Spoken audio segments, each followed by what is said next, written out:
Champions ట్రోఫీకి సంబంధించిన India squad announce అయింది. ఉన్న వాళ్ళకంటే లేని వాళ్ళ గురించి ఎక్కువ మాట్లాడుకుంటున్నాం. ఇది ఛాంపియన్స్ ట్రోఫీ మాత్రమే కాదు. ఇది కొత్తవి కాదు. బోర్డర్ గవాస్కర్ ట్రోఫీ అయినా, దాని ముందర టీ20 వరల్డ్ కప్ అయినా, దాని ముందర ఓడిఐ వరల్డ్ కప్ అయినా, ఎప్పుడైనా ఎక్కడైనా సరే ఇండియన్ క్రికెట్‌లో జరిగే ఒక యూనిక్ థింగ్ ఏమిట్రా అంటే సెలెక్ట్ అయిన ప్లేయర్స్ కంటే కూడా సెలెక్ట్ కాని ప్లేయర్స్, డ్రాప్ అయిన ప్లేయర్స్ గురించి ఎక్కువ మాట్లాడుతూ ఉంటాం. అలాగే ఈసారి ఛాంపియన్స్ ట్రోఫీలో కూడా కొంతమంది ప్లేయర్స్ ఉన్నారు. వాళ్ళు డ్రాప్ అవ్వడం వెనకాల కారణాలేంటి? కారణాలు జస్టిఫైడా కాదా? నా పాయింట్ ఆఫ్ వ్యూ ఏంటి? మీ పాయింట్ ఆఫ్ వ్యూ ఏంటో కామెంట్స్ రూపంలో తెలుసుకునే ప్రయత్నం చేద్దాం. Let's get started.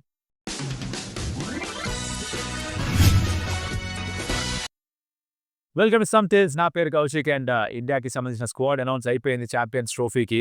అండ్ దాంట్లో ఉన్నవాళ్ళు ఎవరో ముందర ఒక స్ట్రక్ చేద్దాం.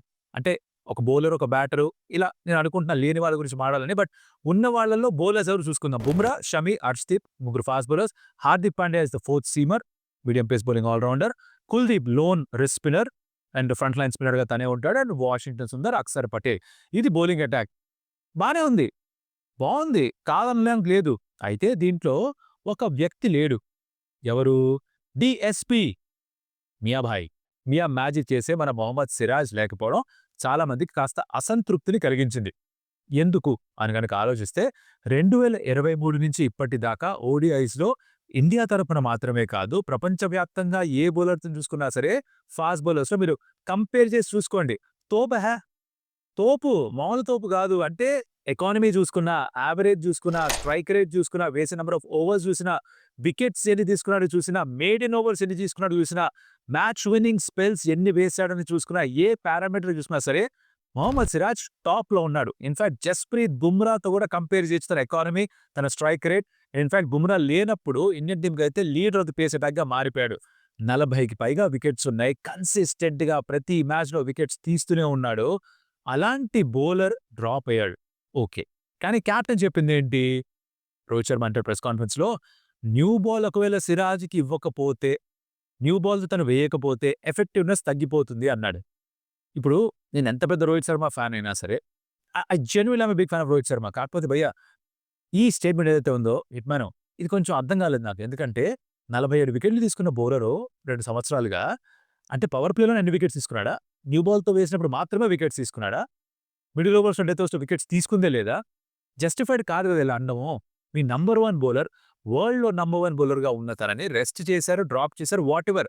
అది ఓకే. ఈ కారణం ఏదైతే ఉందో ఇది కొంచెం అర్థం చేసుకోవడానికి కష్టంగా ఉంది. ఇప్పుడు లెట్స్ జస్ట్ టాక్ అబౌట్ తను ఎందుకు లేడు స్క్వాడ్‌లో.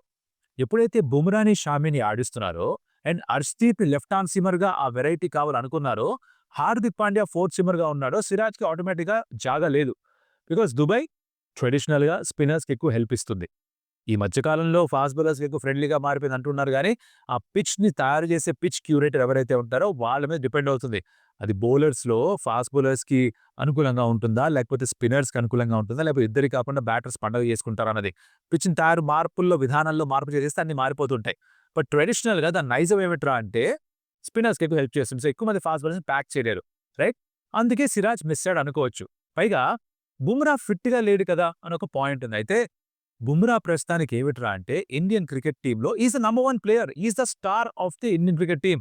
నచ్చినా నచ్చకపోయినా, మీరు రోహిత్ శర్మ ఫ్యాన్ అయినా, విరాట్ కోహ్లీ ఫ్యాన్ అయినా, శుభ్మన్ గిల్ ఫ్యాన్ అయినా, ఇంకెవరి ఫ్యాన్ అయినా సరే ప్రస్తుతానికి Jasprit Bumrah is the number 1 star, number 1 player. Star in the sense, నేను స్టార్ అంటే ఫ్యాన్ అపీల్ కాదు. He is the real star in the sense of games గెలిపిస్తాడు ఇండియన్ టీమ్‌కి. He is that player right now. అందుకనే selectors కూడా తను ఒకవేళ full టోర్నమెంట్‌కి అవైలబుల్‌గా లేకపోయినా కూడా ఉట్టి నాకౌట్స్‌కి మాత్రమే అవైలబుల్‌గా ఉన్నా కూడా అయినా పర్లేదు స్క్వాడ్‌తో పాటు ఉంచుకుంటాం అని ఒక నిర్ణయం తీసుకొని స్క్వాడ్‌లో వేశారు. అర్థం చేసుకోవాల్సిన ఇంకో విషయం, ఇది ప్రొవిజనల్ స్క్వాడ్ మాత్రమే. ఫిబ్రవరి 11 దాకా టైం ఉంది. టు సీ, అనలైజ్ తన ఫిట్‌నెస్ ఇంప్రూవ్ అవుతుందా లేదా? ఆ లోడ్ తీసుకోగలడా లేదా? మెడికల్ టీమ్ ఏం చెప్తారో వింటారు. ఇండియా వర్సెస్ ఇంగ్లాండ్ ఓడిఐ సీరీస్‌లో కూడా తను ఎక్కడన్నా ఒక మ్యాచ్ ఏమన్నా ఆడతాడా? ఇది కూడా చూస్తారు. ఇవన్నీ పరిగణలోకి తీసుకొని బహుశా ఒక నిర్ణయం తీసుకుంటారేమో. ఫిట్‌గా ఉన్నాడు అనిపిస్తే ఆర్ లీగ్ ఫేజ్‌లో ఆడలేడు. బికాజ్ మనకి సెకండ్ మ్యాచ్‌కి, థర్డ్ మ్యాచ్‌కి చాలా గ్యాప్ ఉంది. ఎప్పుడొస్తుంది మనకి నాకౌట్ ఒకవేళ చేరుకుంటే మార్చ్‌లో. మార్చ్ 2కి ఆ last game against New Zealand group game అయిపోతుంది. తర్వాత ఎప్పుడో సెమీఫైనల్ ఉంది. అప్పటిదాకా టైం ఉంది కాబట్టి కావాల్సినంత రెస్ట్ ఇవ్వచ్చు బుమ్రాకు అని ఒక ఆలోచన ఉంది. అందుకే స్క్వాడ్‌లో వేశారు. అండ్ జాగ్రత్తగా చూసుకుంటున్నారు. Because he is like diamond, national treasure. అలా చూసుకోవాల్సిందే మరి. షమి అంటారా? ఇంజురీ కారణంగా ఇంతకాలం ఆడలేదు, సడన్‌గా వెనక్కొచ్చాడు, ఛాంపియన్స్ ట్రోఫీకి ఎలా తీసుకెళ్తున్నారు అని చాలామంది అంటున్నారే. ఆ చాలా మందిలో కొంతమంది అనే ఉంటారు కదా! బోర్డర్ గవాస్కర్ ట్రోఫీకి షమి ఎందుకెళ్ళట్లేదు? ఉంటే గడగడలాడించేవాడు ఆస్ట్రేలియాని. టెస్ట్ మ్యాచ్‌కి తీసుకెళ్ళలేకపోయారు బికాజ్ మోకాల్లో కాస్త వాపుండింది. కానీ తను సయ్యద్ ముష్తాక్ అలీ టీ20 ఫార్మాట్‌లో ఆడాడు. Domestic tournament. విజయ్ హజారేలో కొన్ని మ్యాచెస్ ఆడాడు. వికెట్స్ తీసుకున్నాడు. పెర్ఫార్మ్ చేశాడు. అండ్ ఈ ఫార్మాట్‌కి తన బాడీ ఆ లోడ్‌ని, స్ట్రెస్‌ని తీసుకోగలదని మెడికల్ టీమ్ చెప్పిన తర్వాతే తన సెలక్షన్ కన్సిడర్ చేశారు. ఎందుకు తీసుకోవాలి? ఇంకేదో ఆడాలని ఇంకేం లేదు కదా ముందర ఆడడానికి. 3 మ్యాచ్‌లు మాత్రమే ఉన్నాయి ఇంగ్లాండ్‌తో ఆడే ఓడిఐస్. తర్వాత ఛాంపియన్స్ ట్రోఫీయే. స్క్వాడ్ ఇప్పటికే డిలే చేసాం. ఇంకేం చూసి తీసుకోవాలి? ఫిట్‌గా ఉండండి అని చెప్పి టీమ్ చెప్పారు. కన్సిస్టెంట్‌గా ఓవర్స్ వేస్తున్నాడు. తీసుకున్నారు. Harshdeep Singh left arm pacer ఉంటేనే కదా మనకి అడ్వాంటేజు. ప్రతి టీమ్‌లో లెఫ్ట్ ఆర్మ్ పేసర్ ఉంటే మన బ్యాటర్స్ ఎలా అయితే ఇబ్బంది పడతారో రైట్ హ్యాండర్స్, అపోజిషన్‌లో రైట్ హ్యాండ్ బ్యాటర్స్ ఇబ్బంది పడాలంటే లెఫ్ట్ ఆర్మ్ బౌలర్ ఉండాల్సిందే. అంటే బోర్డర్ గవాస్కర్ ట్రోఫీకి తీసుకెళ్ళి ఎందుకలా చేస్తున్నారని చెప్పి హర్షదీప్ కోసం ఎంతో మంది వకాల్తా పుచ్చుకున్నారు. వాళ్ళందరూ ఇప్పుడు హర్షదీప్ ఎందుకంటే అలా? సేమ్ లాజిక్ ఇప్పుడు వర్తించాలిగా. రైట్? వీళ్ళున్న తర్వాత హార్దిక్ పాండ్యా ఫోర్త్ స్పిన్నర్ ఉన్న తర్వాత సిరాజ్‌కి జాగా దొరకలేదు. ఇప్పుడు మీరు 2023 ఓడిఐ వరల్డ్ కప్ గమనిస్తే గనుక దాంట్లో బుమ్రా, షమి, సిరాజ్ ఉన్నారు. హర్షదీప్ లేడుగా. రైట్. టీ20 వరల్డ్ కప్ వచ్చాడు వేరే విషయం. కానీ అక్కడ షమి లేడుగా. సో, ఇలా నలుగురు బౌలర్‌ని దుబాయ్‌లో ఆడించలేరుగా ఫాస్ట్ బౌలర్స్‌ని. తీసుకెళ్ళలేరు. ఎందుకు తీసుకెళ్ళలేరో అది కూడా చెప్తా. బికాజ్ మనకొక యూనిక్ ప్రాబ్లమ్ ఉంది. ఒక ఆల్ రౌండర్ ప్రాబ్లమ్. అదేంటో చెప్తాను. తర్వాత ఎక్స్‌ప్లెయిన్ చేస్తాను. సో, ఈ కారణాలుగా సిరాజ్ బహుశా లేడేమో. నా ఉద్దేశంలో ఇక్కడ బిగ్గర్ పిక్చర్ చూస్తే గనక గుడ్డులో మెల్ల ఏంటో చెప్పనా? ఓ సిల్వర్ లైనింగ్. సిరాజ్ ఆడకపోవడం బహుశా తనకి కలిసొస్తుందేమో. ఎలాగో ఎక్స్‌ప్లెయిన్ చేస్తా. గత 2, 3 సంవత్సరాలుగా ఎన్నో ఓవర్స్ వేశాడు. Most overs bowled by Indian fast bowler Mohammed సిరాజే. అలిసిపోయి ఉన్నాడు. తన స్కిల్స్ కొంచెం తగ్గలేదు. కానీ మీరు కత్తిని వాడి ఉంటే చాకుని ఇంట్లో బాగా తెగ వాడేస్తే కాస్త మొండిగా అయిపోతుందది. దాన్ని మళ్ళీ తిరిగి పదును చేసుకోవడానికి దాన్ని పక్కకు తీసుకెళ్ళి దాన్ని సానబట్టాలిగా. దాన్ని కాస్త రెడీ చేసుకోవాలిగా. ఆ రెడీ చేసుకోవడానికి టైం ఉండాలిగా. బాడీ రికవర్ అవ్వడానికి టైం ఉండాలిగా. ఆ బ్రేక్ ఇప్పుడు సిరాజ్ దొరుకుతుంది నాకు అనిపిస్తోంది. అండ్ ఈ బ్రేక్‌లో గనుక తన ఫిట్‌నెస్ పైన పనిచేసి, తన స్కిల్స్ పైన ప్రత్యేకమైన శ్రద్ధ వహిస్తే గనక భరత్ అరుణ్ ఎవరైతే ఇండియన్ ఫార్మర్ బౌలింగ్ కోచ్ ఉన్నారో, భరత్ అరుణ్ సార్ దగ్గరికి వెళ్లి కాస్త సమయం గడిపి, ఎవరి దగ్గరైతే తను అన్నీ నేర్చుకున్నాడో స్కిల్స్ అన్నీ, తనే దగ్గరికెళ్లి మళ్ళీ వాబుల్ సీమ్ మాత్రమే కాదు ఔట్ స్వింగర్ కూడా తిరిగి మళ్ళీ డెవలప్ చేయగలిగితే, దాని మీద కంట్రోల్ మళ్ళీ సంపాదిస్తే, come the England test tour చాలా ఇంపార్టెంట్ బౌలర్‌గా మారతాడు మొహమ్మద్ సిరాజ్ ఇండియన్ టీమ్‌కి. సో, ఈ ఛాంపియన్స్ ట్రోఫీకి లేకపోవడం కొంచెం బాధ కలిగించినా, మోర్ ఇంపార్టెంట్‌లీ రోహిత్ శర్మ ఇచ్చిన ఆ స్టేట్‌మెంట్ కాస్త జీర్ణించుకోవడం కష్టంగా అయినా కూడా, బిగ్గర్ పిక్చర్‌లో సిరాజ్ లేకపోవడం maybe it's a blessing in disguise. But does it deserve to be in the squad? Yes. Because ఓడీఐస్‌లో ఫినామినల్‌గా perform చేశాడు. ఈ మధ్య కాలంలో కాస్త తగ్గిందేమో ఆ స్ట్రైక్ రేటు. బోర్డర్ గవాస్కర్ ట్రోఫీలో కూడా 20 వికెట్స్ తీసుకున్నాడు. Pat Cummins the opposition bowler 25, Starc bowler దగ్గరలోనే ఉన్నారు. బుమ్రా వేరే లీగ్. వికెట్స్ లేవని గాదు. యూజువల్ కంటే కొంచెం తక్కువ తీసుకున్నాడు. అంతే. ఎఫర్ట్ అదే ఉంటుంది సిరాజ్ ఎప్పుడు గూడా. ఇప్పుడు ఆడించినా గూడా అదే ఉంటుంది. కాకపోతే ఈ break I'm sure will help him. అది సిరాజ్ గురించి. Next let's talk about the wicket keeper batter. ఇద్దరున్నారు ఇప్పుడు స్క్వాడ్‌లో. కేఎల్ రాహుల్, రిషబ్ పంత్. నేనేమనుకున్నారు KL Rahul number 1 choice wicket keeper అవుతాడనుకుంటే చాలా మంది నాకు మెసేజ్ పెట్టారు. లేదు భయ్యా అజిత్ అగర్కర్ ప్రెస్ కాన్ఫరెన్స్ చెప్పారు. రిషబ్ పంత్ మా number 1 choice wicket keeper batter అని. నాకు అర్థం కాలే. అంటే ఇప్పుడు పంత్ లేనప్పుడు 2 సంవత్సరాల పాటు కేఎల్ రాహుల్ అద్భుతంగా పెర్ఫార్మ్ చేశాడు. వికెట్ కీపింగ్ చేస్తూ రన్స్ కూడా స్కోర్ చేశాడు. ఆ క్రూషియల్ నంబర్ 5 స్లాట్ తన సొంతం చేసుకున్నాడు. అంత బాగా పెర్ఫార్మ్ చేసిన వాడిని రిషబ్ పంత్ రాగానే తీసేయకూడదు కదా! న్యాయం కాదు ఒకటి. 2 రిషబ్ పంత్ ఓడీఐ ఫార్మాట్‌లో అంతగా పెర్ఫార్మ్ చేయలేదు. నేను again I'm a huge Rishabh Pant fan. Test మ్యాచెస్‌లో తనలాగా గేమ్‌ని మార్చే బ్యాటర్ బహుశా మన లైనప్‌లో లేడు. టీ20లో కూడా అంత ఎఫెక్టివ్‌గా ఆడగలడు. ఓడీఐస్‌లో తన రికార్డ్ చూసుకుంటే ఇప్పటిదాకా అంత బాగా పెర్ఫార్మ్ చేసింది లేదు. 2 సంవత్సరాల పాటు టీమ్ నుంచి దూరంగా ఉన్నాడు. వెనక్కొచ్చిన తర్వాత 2, 3 మ్యాచ్‌లు మాత్రమే ఆడాడు. దాన్ని పెద్దగా పెర్ఫార్మ్ చేసింది లేదు. ఇండియా అసలు ఎక్కువ ఓడీఐస్ ఆడిందే లేదు. To be fair to everybody else also. Rishabh Pant ప్లేస్‌లో సంజు శాంసన్ ఉంటే బెటర్ అని నా పర్సనల్ ఒపీనియన్. ఇన్‌ఫాక్ట్ నేను కూడా ఛాంపియన్స్ ట్రోఫీకి సంబంధించిన ప్రాబబుల్ స్క్వాడ్ నా ఉద్దేశంలో ఇది ఉండొచ్చు అని చేసినప్పుడు వీడియో నేను సంజుని పెట్టా. బికాజ్ తన ఫార్మ్ బాగుంది కరెంట్‌గా వైట్ బాల్‌లో. టీ20స్‌లో సెంచరీస్ కొట్టాడు. ఓడీఐలో కూడా ఒక 100 కొట్టున్నాడు. అలాంటి ప్లేయర్‌ని కన్సిడర్ చేస్తే బాగుండదనిపిస్తుంది. ప్రతి ప్లేయరు ప్రతి ఫార్మాట్ ఆడాల్సిన అవసరం లేదు. ఇండియన్ టీమ్ దగ్గర బోలెడంత టాలెంట్ పూల్ ఉంది. రిషబ్ పంత్ ఇప్పుడు ఓడీఐ ఆడాల్సిన కంపల్షన్ ఉందా? Maybe not. Because Sanju Samson ఆ పాత్ర చేయగలడు. ఒక అడ్వాంటేజ్ ఏమిట్రా అంటే ఒక లెఫ్ట్ హ్యాండెడ్ బ్యాటర్ కాబట్టి ఆ టాప్ 6లో మొత్తం అంతానే కూడా రైట్ హ్యాండర్సే ఉన్నారు కాబట్టి దాన్ని బ్రేక్ చేయడానికి మేబీ వాడొచ్చేమో. బట్ అదొకటే రీజనా పంత్ సెలెక్ట్ చేయడానికి? Maybe not. తను ఎఫెక్టివే. No doubt. But Sanju Samson కూడా కన్సిస్టెంట్‌గా రన్ స్కోర్ చేస్తున్నాడు. ఇప్పుడు కాకపోతే ఇంకెప్పుడు తనకు ఛాన్స్ దొరుకుతుందని ఆలోచించాలి. ఒకటి కారణం ఏమై ఉండొచ్చు, అగైన్ ఉండొచ్చు అంటే కేరళ క్రికెట్ అసోసియేషన్ తరపున ఒకతను మాట్లాడుతూ ఒక రిపోర్ట్ లో ఏమిట్రా బయటకొచ్చింది అంటే, విజయ్ హజారే ట్రోఫీకి మేము ప్రిపరేషన్ క్యాంప్ పెట్టినప్పుడు, తను ప్రిపరేషన్ క్యాంప్‌కి రాలేను అని చెప్పి, ఒక లైన్ మెసేజ్ మాత్రమే పంపించాడు. నాకు పెద్దగా నచ్చలేదది. అంటే ఎక్స్‌ప్లనేషన్ ఇస్తే ఒకవేళ కాస్త డీటెయిల్‌గా చెప్పినా, కాల్ మీద చెప్పినా ఒక రకంగా ఉండేదేమో. వాళ్ళు కూడా నొచ్చుకునేవాళ్ళు కాదేమో. ఇక్కడ ఎక్కడో వాళ్ళు కాస్త పర్సనల్‌గా దెబ్బతిన్నట్టుగా ఉంది వాళ్ళ అహం. దాంతో తను విజయ్ హజారేలో వేయలేదు. "నువ్వు క్యాంప్‌కి రావా? నువ్వు ఆడవు. పో" అన్నారు. విజయ్ హజారే ఆడలేదు కాబట్టి ఓడిఐలో తీసుకోలేదా? That's the question I have. అది లాజిక్ అయితే గనక రంజీ ట్రోఫీ కూడా ఎక్కువ ఆడని తనని దులీప్ ట్రోఫీలో ఎందుకు ఆడించారు సెలెక్టర్సు? అక్కడ మళ్ళీ రన్స్ కూడా కొట్టాడు గదా! అంటే కన్సిడర్ చేస్తున్నావు టెస్ట్ మ్యాచెస్ కంటేనేగా దులీప్ ట్రోఫీలో ఆడిస్తారు. అంటే మా స్కీమ్ ఆఫ్ థింగ్స్‌లో ఉన్నాడంటేనే. అలాంటిది మరి ఓడిఐలో ఇప్పుడు ఎందుకు తీసుకోరు? పంత్ ఆడాల్సిన కంపల్షన్ ఉందా? అన్నది ఒక పెద్ద ప్రశ్న. I would personally think at the current form Sanju Samson ఆడుంటే బావుండేది. But it happens with Sanju Samson. And ఇంకోటేంటంటే జీవితంలో అందరికీ కూడా ఈక్వల్ అవకాశాలు రావు. క్రికెట్‌లో కూడా అంతే. కొంతమందికి కొన్ని ఎక్కువ అవకాశాలొస్తాయి. కొంతమందికి తక్కువ అవకాశాలొస్తాయి. కొంతమందికి ఫేవరెటిజం వల్ల అవకాశాలొస్తాయి. కొంతమందికి ఈ ప్లేయర్ నచ్చక అవకాశాలు రాకపోవచ్చు. ఆ మనిషి నచ్చక తనకి ఆ ఉద్యోగంలో అవకాశాలు ఇవ్వకపోవచ్చు. ఆన్ సైడ్ అసైన్‌మెంట్లు ఇవన్నీ కూడా అంతే గదా! మీ టాలెంట్ బట్టి, మీ పెర్ఫార్మన్స్ బట్టి అన్నీ జరగవు. అది ఐడియల్ వరల్డ్‌లో జరుగుతుంది. ఐడియల్ వరల్డ్ కాదు మనం ఉండేది. It's not an ideal world. అందుకే బహుశా there are some batters in the top 6 currently వాళ్ళు ఫార్మ్‌లో లేరు. మొహమాట లేకుండా పేర్లు చెప్పుకోవాలి, మాట్లాడుకోవాలి. అందరికీ నేను క్రికెట్ ఫ్యాన్.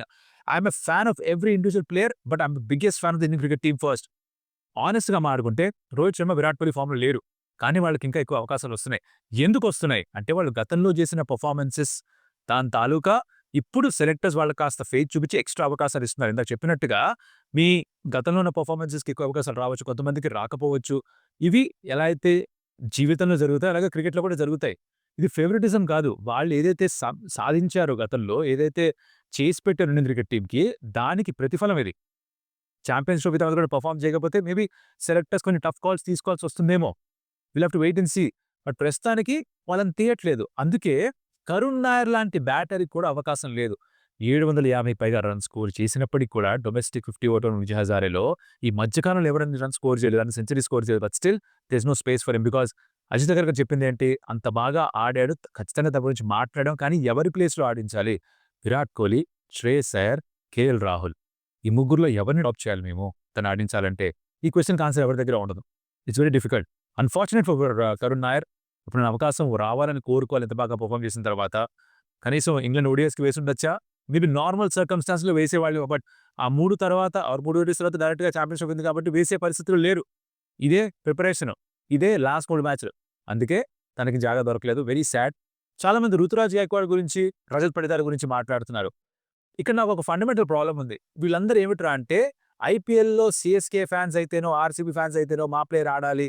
ఫర్ ఎగ్జాంపుల్ ఇంకే ప్లేయర్ కోసమైనా మీరు గనక వకాల్తా పుచ్చుకుంటే ఐపీఎల్‌లో ఈ టీమ్ కోసం ఆడతారు కాబట్టి ఆడాలి అని చాలామంది ఈ పర్సనల్ ఫేవరెట్స్ ప్లేయర్స్ ఉంటారు కదా! వాళ్ళ ఫాన్స్ చేసే ఆర్గ్యుమెంట్స్ ఇవి. ఇండియన్ క్రికెట్ టీమ్ గురించి ఆలోచించండి. ఒక కరుణ్ నాయర్‌కి అవకాశం దొరకట్లేదు. 750కి పైగా రన్స్ స్కోర్ చేసిన కరుణ్ నాయర్‌కి అవకాశం దొరకట్లేదు. Dhruv Shorey quarter final, semi-final, ఫైనల్‌లో సెంచరీ స్కోర్ చేశాడు. తన గురించి మాటలని కూడా మాట్లాడట్లేదు. ఏం చేశారని చెప్పి ఈ సీజన్‌లో రజత్ పటిదార్‌కి అట్‌లీస్ట్ ఈ ఫార్మాట్‌లో రుతురాజ్ గైక్వాడ్‌కి ఛాన్స్ ఇవ్వాలి. ఐ అగ్రీ రుతురాజ్ గైక్వాడ్‌కి టీ20ఐ సెటప్‌లో ఖచ్చితంగా అవకాశాలు దొరకాలి. ఇందాక నేను చెప్పిన పాయింటే అందరూ అన్ని ఫార్మాట్స్ ఆడక్కర్లేదు. శుభ్మన్ గిల్ మేబీ టీ20ఐలో ఆడాల్సిన అవసరం లేదు. ఓడీఐస్‌లో వైస్ కెప్టెన్స్ ఇచ్చారు అంటే ఫ్యూచర్ లీడర్ తనే అని చెప్తున్నారు. ఓకే. బట్ టీ20 ఫార్మాట్‌లో Gaikwad is better then Gill in my personal opinion. ఇది నా ఒపీనియన్ మాత్రమే. ఇది నిజమై ఉండక్కర్లేదు. అండ్ సెలెక్టర్స్ ఏం డిసైడ్ చేస్తారో అదే జరుగుతుంది any which ways. But all of us have our own opinion. టీ20లో గైక్వాడ్ ఆడితే అక్కడ బాగా పెర్ఫార్మ్ చేస్తే తర్వాత వేరే ఫార్మాట్స్‌లో తీసుకెళ్తారేమో. బట్ అక్కడే దానికి అవకాశం దొరకట్లేదు కన్సిస్టెంట్‌గా. అది ముందు దొరకాలని కోరుకుందాం. ఓడీఐ ఈస్ వెరీ వెరీ ఫార్. అందరి ఆర్గ్యుమెంట్ ఏమిట్రా అంటే లాస్ట్ సీజన్ దాని ముందు సీజన్ ఎన్ని రన్స్ కొట్టాడో తెలుసా? ఈ సీజన్‌లో కరుణ్ నాయర్ ఎన్ని రన్స్ కొట్టాడో చూడండి అని అడుగుతున్నాను. That's the competition in the side. So గైక్వాడ్‌కి, పటిదార్‌కి వీళ్ళెవ్వరికీ కూడా ఓడీఐ స్క్వాడ్‌లో ప్రస్తుతానికి జాగా లేదు. ఒక రోహిత్ శర్మ, ఒక విరాట్ కోహ్లీ, ఈవెంచువల్‌గా కేఎల్ రాహుల్ వీళ్ళు రిటైర్ అయిపోయి టీమ్ ట్రాన్సిషన్‌లోకి వచ్చిన తర్వాత ఈ ప్లేయర్స్ వచ్చి ఆడతారేమో. అప్పుడు వాళ్ళ దగ్గర వయసు ఉంటుందా? తెలీదు. ఫార్మ్ ఉంటుందా? తెలీదు. But that's how cricket goes. So వీళ్ళు అందుకనే లేరని నా ఉద్దేశం. మీరు నాతో ఏకీభవించాలని గ్యారంటీ లేదు, రూల్ లేదు. నా పాయింట్ ఆఫ్ వ్యూ నాది. మీ పాయింట్ ఆఫ్ వ్యూ వేరే ఉండొచ్చు. అదేంటో కామెంట్‌లో చెప్పండి. హెల్తీగా డిబేట్ చేద్దాం. లేదు మేము బూతులు మాట్లాడదాం అంటారా? మీరు బూతు పెట్టండి. నేను రిమూవ్ చేస్తా కామెంట్. ఎక్కువ చేస్తే బ్లాక్ చేస్తా ఛానల్ నుంచి. బికాజ్ ఈ ఇయర్ మనం లెఫ్టే. మనం ఎంటర్‌టైన్ చేయం ఇవన్నీ కూడా. అబ్బే! ఛాన్స్ లేదు. హెల్తీగా డిస్కస్ చేద్దాం, డిబేట్ చేద్దాం అంటే I'm all for it. Because అది మంచిది. That's required in every sphere of life. ఇక్కడ కూడా తప్పేమీ లేదు. మీ వేరే ఒపీనియన్ ఉంటే మీరు ఎందుకు ఆడాలని వాళ్ళు అనుకుంటున్నారో దాని గురించి మీ పాయింట్లు పెడితే దాని గురించి డిస్కస్ చేద్దాం. మొహమాటం ఏం లేదు. అలాగే లైక్ ది వీడియో నచ్చుంటే గనక షేర్ విత్ యువర్ ఫ్రెండ్స్. ఈ టాపిక్ గురించి మీరు మాట్లాడుకుంటూ ఉంటే గనక మీ స్కూల్‌లో గాని, కాలేజ్‌లో గాని, ఆఫీసుల్లో గాని, క్యాంటీన్‌లో గాని ఆర్ చాయ్ తాగుతున్నప్పుడు గాని ఈ వీడియో వాళ్ళకి కూడా షేర్ చేయండి. We can talk about the video or the points in the video. And అలాగే ఇప్పటిదాకా ఎప్పుడు స్టంప్‌ని సబ్స్క్రైబ్ చేసుకోకపోతే కన్సిడర్ డూయింగ్ థాట్ బికాజ్ 1,00,000 ఫ్యామిలీగా మారాం. We continue to grow. మీరు సబ్స్క్రైబ్ చేసుకుంటే మాకు ఇంకాస్త మోటివేషన్ వస్తుంది. మరొక వీడియోలో మళ్ళీ కలుస్తా. అప్పటిదాకా సెలవు మరి. ఉన్న టీమ్‌ని ఎంకరేజ్ చేద్దాం by the way. That's the best we can do. Select చేసిన తర్వాత and let's hope that India does well. The lot of videos coming up. India versus England ODI series, T20 series దాని గురించి కూడా మాట్లాడుకుందాం. And of course the Champions ట్రోఫీలో మిగతా టీమ్స్‌కి సంబంధించిన details గురించి కూడా మాట్లాడడం చాలా మంది అడిగారు. ఇంకా ఏమన్నా కావాలా? Let me know in the comments. I will see you in the next video. Adios Amigos.